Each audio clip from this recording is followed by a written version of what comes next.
あのロックマンが帰ってきた。まだまだ懲りないドクター・ワイリーの野望。究極の痛快アクションゲーム、ロックマン2、ドクター・ワイリーの謎。 Well, I'm sold.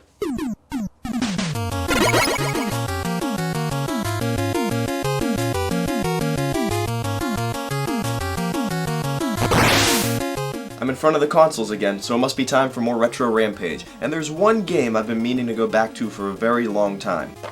Mega Man 2. Years ago, I made a review of this game, but it's pretty rough around the edges to say the least. It doesn't help that I captured the gameplay directly from the NES, so let's try it again.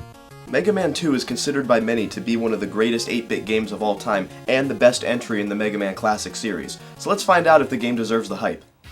The original Mega Man, known as Rockman in Japan, was released in 1987 to a positive reception, but it didn't sell well in North America. I wonder why. The game's developers had interest in making a sequel, but Capcom wanted them to move on to other projects. Eventually, they came to an agreement where the developers were permitted to work on Mega Man 2, but only when they weren't working on other projects the studio had at the time. As a result, Mega Man 2 ended up being made mostly in the developers' free time, making this the definition of a passion project. Sadly, it looks like the game continues the trend of awful box art. Looks like a bad cosplay you'd see at a convention, and Mega Man with a gun instead of his arm cannon? Sure, whatever.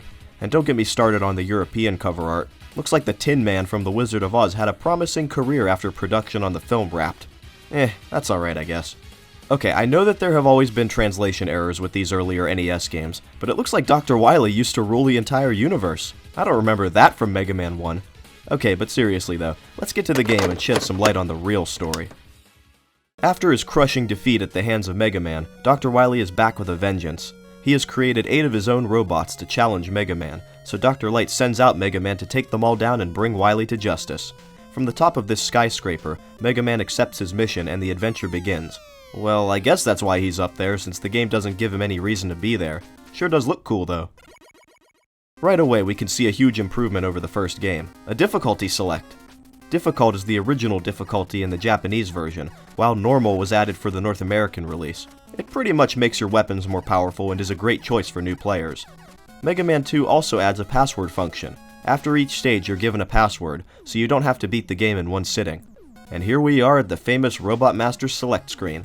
This style of stage select would become the standard for the rest of the classic series. So where do we start? Most people will tell you Metal Man since he has the best weapon in the game, but I like to start with Flash Man. The slippery crystal cave he resides in will challenge your platforming abilities, and the level is full of these Sniper Joe enemies and mechs that take a ton of shots to destroy. The end of the level gives you the choice to either continue along the bottom path or leap across the top to get a precious new item, an energy tank. One drink of this and Mega Man's health is fully restored. You can carry 4 at a time, and they're great when dealing with a difficult boss, which Flash Man is not. He just runs from left to right, occasionally freezing time and shooting in the air. After taking him down, his weapon is yours, the Time Stopper. Part of the fun of Mega Man 2 is experimenting with the weapons you get from each Robot Master and finding which ones work best in certain locations. If those laser beams of instant death in Quick Man stage are giving you trouble, you could use the Time Stopper and walk right through, or you could do what I do and save it for the fight with Quick Man, where just being stopped in mid-air takes half his life. The locations that Mega Man travels through are all very unique from each other, and graphically, it's a huge step up from the first game. From Metal Man's factory and Crash Man's pipe station to Woodman's forest and Airman's sky base, each location is distinct from the others and makes them enjoyable to travel through. Once you beat Metal Man, that's where the game gets even better. The Metal Blades are likely the greatest weapon in Mega Man series history. They can be shot in 8 directions, they do decent damage, and they have a ton of ammunition. Once you get these, you can easily use them as a replacement for the standard Mega Buster if you want. Mega Man 2 can get rather challenging at points, but I didn't really feel like any of my mistakes were the result of bad game design. As long as you take your time and observe your surroundings, you should be able to get through each area with little trouble. And even if you are having trouble, there's usually a second way to navigate most obstacles. I already mentioned how you could use the Time Stopper to freeze the death lasers in Quick Man stage, but if you're having trouble with the disappearing and reappearing blocks in Heat Man stage, you can just use Item 2 to fly over, one of 3 new items that Dr. Light creates for you over the course of the game. Item 1 creates hovering platforms, Item 2 spawns a horizontally flying rocket, and Item 3 can scale walls. These items all come in handy for getting various power-ups in the game, and the order you take down each Robot Master will dictate which of the 3 items you'll have at points. The remaining weapons in Mega Man 2 are nothing to scoff at. We all know the metal blades are the best, but the leaf shield makes for a great defensive option, the air shooter is great for enemies above you, the quick boomerang has an excellent rate of fire, bubble lead can take out most grounded enemies, and atomic fire is the first weapon in the series that can be charged, a feature that would carry over to the Mega Buster in later games. Alright, that's all 8 Robot Masters. Time for Wily's Skull Castle, the hardest stages in the game, and one of them is way more difficult than the rest.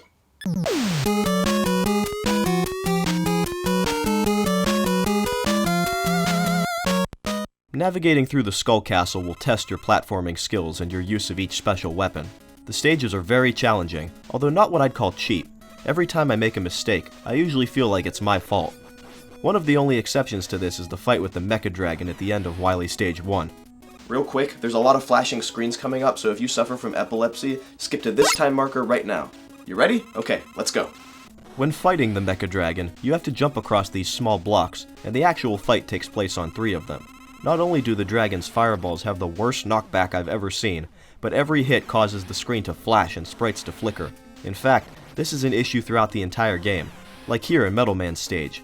It's likely due to hardware limitations, but it really gets distracting after a while, and it's one of my few complaints with the game. Fortunately, the flickering isn't as bad from here onward. The rest of the Skull Fortress provides a good challenge, but it's nothing overwhelming, at least not until you get to Stage 4, or as I call it, the Purple Hall of Death. You have to jump onto these tiny moving platforms to progress, but that's the least of your worries. The boss of this floor can only be damaged by the crash bombs, and you have just enough to win only if you use item 1 properly to go around these walls. If you run out of crash bombs, you have to deliberately die and farm weapon energy to get your crash bombs back to full power. Fortunately, the walls you blow up stay destroyed after death, but this boss is frustrating and it's the lowest point of the game for me. Things start looking up again with a rematch with all 8 Robot Masters, but this isn't a problem since we have their weaknesses now. Even the fight with the Wily machine isn't much of an issue thanks to the ridiculous ammo capacity of the metal blades. However, Wily manages to retreat underneath the Skull Castle into a creepy cavern where... Alright, he's an alien now. I guess this really is the future after all. After enough shots of bubble lead, it's revealed that it was just a hologram and Wily finally begs for mercy. Seeing the opportunity, Mega Man goes for a year-long walk around the world. Wait, what? I never really understood this ending. Is he really taking all these months to reflect on what just happened? Am I supposed to be happy or sad because the music is incredibly depressing? What's the message here? Well, I guess that wasn't important. I beat the game! And that, ladies and gentlemen, is Mega Man 2. After playing it to completion, it's easy to see why many consider this the best game in the series. It has great weapons, memorable locations, and what many consider to be the greatest soundtrack in 8-bit history, and I'll second that. I could leave any track from this game on repeat for hours, except for the track that plays in the Purple Hall of Death, as I find it to get annoying after a while. And as I'm sure many of you know, Wily Stage 1 is the most popular track from the game, receiving countless remixes over the years, but it really is that good. Mega Man 2 is a worthy addition to any NES collection, and thanks to the Mega Man Legacy Collection, it's more accessible now than ever before. But if you don't want to play the original NES version, there's a sort of enhanced version that you can look into. In 1999, the first 6 Mega Man games were released on PlayStation as part of the Rockman Complete Works series, and I have the second one right here. These re-releases featured a new heads-up display with graphics from Mega Man 8, unlockable photos and videos from the game's production, and remixed music taking advantage of the CD audio. Sadly, I can't play this one since I don't have a Japanese PS1, but the Complete Works versions were included in the Mega Man Anniversary Collection for PS2 and Xbox, but not GameCube sadly. So if you do want to try these versions out for yourself, this is how I'd suggest you go about it. Mega Man 2 has been highly regarded over the years as one of the best NES games of all time, and it definitely deserves its praise. It was a true passion project by the developers at Capcom, and it has continued to stand the test of time. If you're new to Mega Man and want to get into the series, start here and play on normal. You'll have a great time, just like I did when playing through this game. And that's Mega Man 2, everyone. An absolutely fantastic game, but I've barely scratched the surface of Mega Man, even on the NES, as the series continued for many years after that. I really enjoy each of these games and would like to look at them more closely in future videos, but I think I've had enough classic Mega Man for now. So thank you all for watching, and I hope you enjoyed, and I will see you on the next episode of Retro Rampage.